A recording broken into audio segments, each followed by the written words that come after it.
முருகனுடைய அனுகிரகம் இல்லைன்னா இதெல்லாம் நடக்குமா? யாரை வைத்து என்ன காரியத்தை சாதிக்க வேண்டும், அது எப்படி இந்த உலகத்திற்கு பயன்பட வேண்டும் என்று முடிவு செய்பவன் யாரு? முருகன். ஆக வென்றிமலை கவிராயரை வைத்து அழகாக ஸ்தலபுராணத்தை எழுதினான் என்று பார்க்கிறோம்.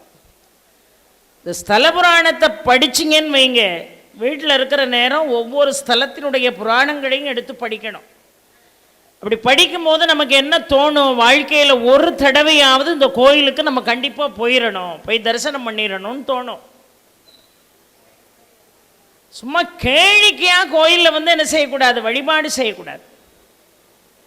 முருகனை நம்முடைய மனதிலே இருத்தி, ஆள் மனதிலே இருத்தி அவனை வழிபாடு செய்யணும். இன்னொன்று, இந்த திருச்செந்தூருக்கு நீங்கள் புறப்பட்டு வருகின்ற பொழுதே முதல்ல வீட்டை விட்டு கிளம்பும் போதே நீங்கள் மனதார நினைக்க வேண்டியது குலதெய்வத்தை.